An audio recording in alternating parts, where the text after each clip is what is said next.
Profesor, muy buenas noches y compañeros presentes. El día de hoy nos ha tocado exponer a mi grupo sobre lo que es la carta encíclica Evangelium Vitae. Los integrantes son Minaya Ruiz, que es mi persona, Packer Peña Carlos, Reyes Ruiz Roberto, Castillo Calle Bania y Oncoy Rojas Frank. El tema que nos ha tocado es no matarás, la ley santa de Dios.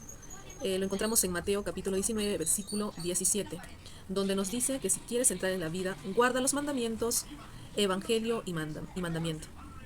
El mandamiento de Dios no está nunca separado de su amor.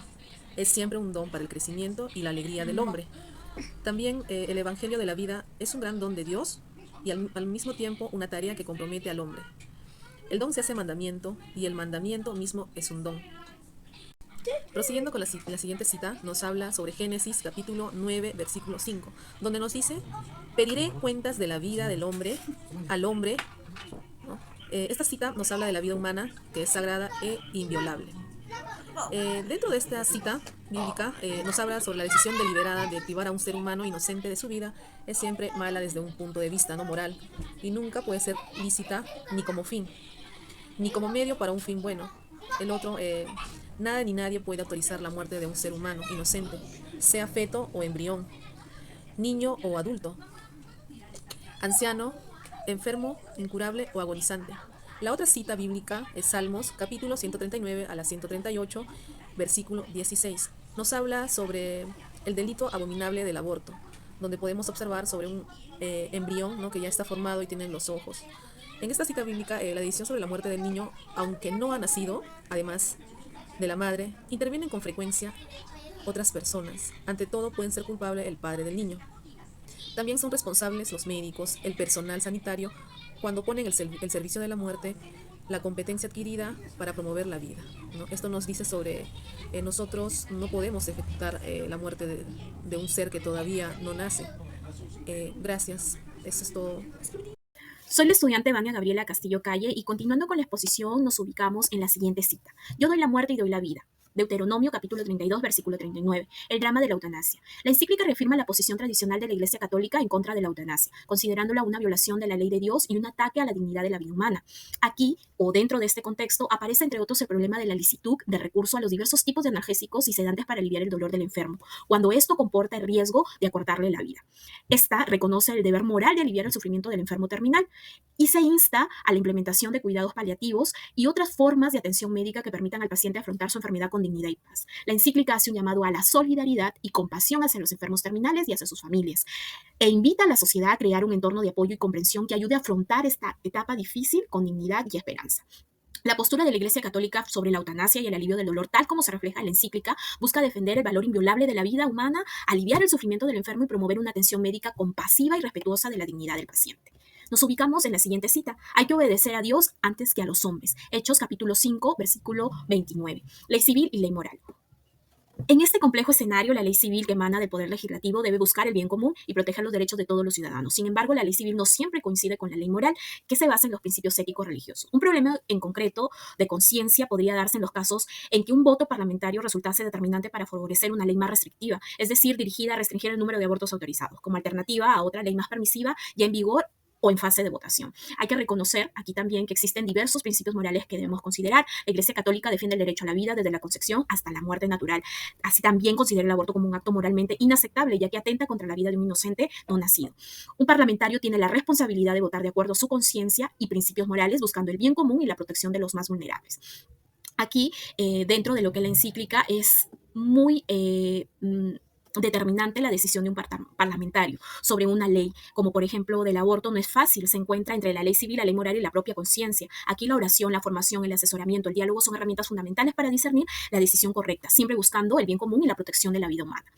Por último, tenemos amarás a tu prójimo como a ti mismo, promueve la vida, ¿no? La encíclica se presenta con una poderosa voz de defensa a la vida humana. En ella el Papa Juan Pablo II nos dice que la vida es un don de Dios y nadie tiene derecho a destruirla, condena el aborto y la eutanasia, hace un llamado a la conversión y a la solidaridad. El Creador ha confiado la vida del hombre a su cuidado responsable, no para que disponga de ella de modo arbitrario, sino para que la custodie con sabiduría y la administre con amorosa fidelidad. Bien, nos vamos a ubicar esta vez en el capítulo 4, denominado a mí me lo hiciste.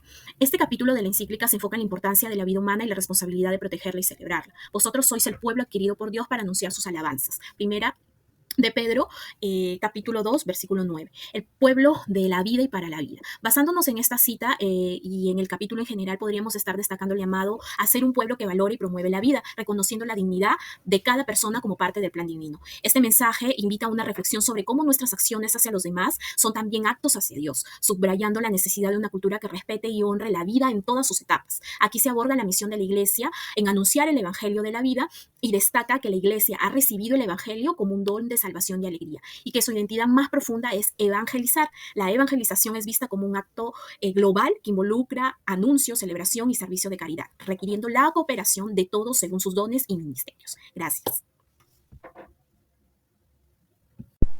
Buenas noches, pero primero con la exposición, me tocaba hablar de un grupo de vida, con la ilusión, anunciar el Evangelio de la vida.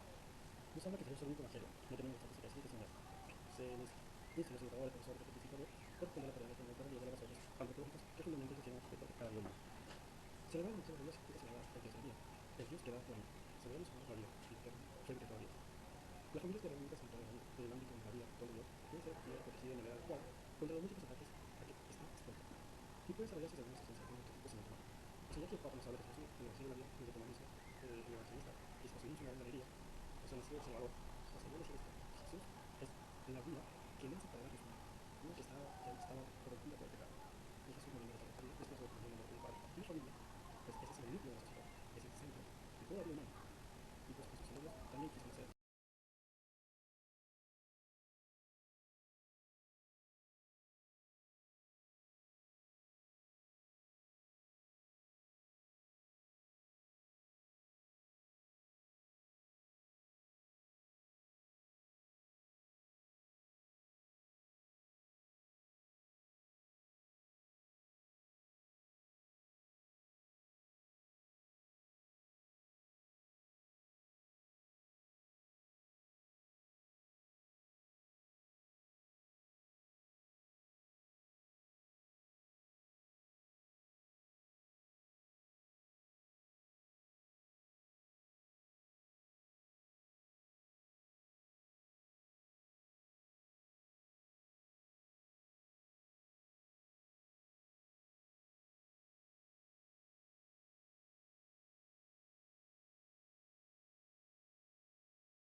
Buenas noches, profesor. Buenas noches, compañeros. Continuando con la exposición, a mí me ha tocado lo que es la conclusión.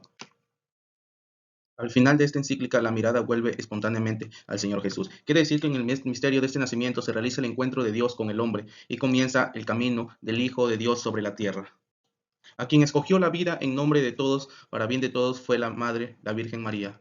Se dice que el consentimiento de María en la Asunción y su maternidad son el origen del mismo misterio de la vida que Cristo vino a dar a los hombres. A través de su acogida y el cuidado, solicitó que la vida del Verbo hecho carne, la vida del hombre ha sido liberada de la condena de la muerte definitiva y eterna.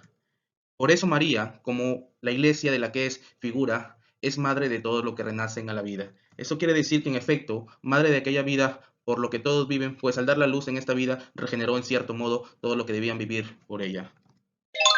Una gran señal apareció en el cielo, una mujer vestida del sol, la maternidad de María y de la iglesia. En esta señal, la iglesia ve una imagen de su propio misterio, una inmersa en la historia, que es consciente en la que trasciende. También, la iglesia ve este misterio realizando de modo pleno y ejemplar en María. Ella es mujer gloriosa en la que se designó de Dios y se pudo llevar a cabo la total perfección. El dragón se detuvo delante de la mujer para devorar a su hijo en cuanto lo diera a la luz, la vida amenazada por las fuerzas del mal. Quiere decir, por ejemplo, que en el libro del Apocalipsis, la gran señal de la mujer es acompañada por otra señal. Así como hay señal del bien, la otra señal es la del mal, que quiere decir el dragón rojo que simboliza a Satanás, sobre una potencia personal maléfica. Asimismo, tiempo a todas las fuerzas del mal que intervienen en la historia y difunden la misión de la iglesia. Obviamente, en esto, María ilumina a la comunidad de los creyentes. María ayuda así a la iglesia a tomar consecuencia de que esta vida siempre está entre el bien y el mal, entre la luz y las tinieblas. No habrá ya muerte, esplendor de la resurrección. Quiere decir que afirma que en el tiempo de más allá, el poder de la vida sobre la muerte. Quiere decir que en el mundo nuevo hacia él, que tiende en historia de los hombres, no habrá ya muerte, ni habrá llanto, ni gritos, ni fatigas, porque el mundo viejo ha pasado. Eso es todo, profesor. Muchísimas gracias y hasta luego.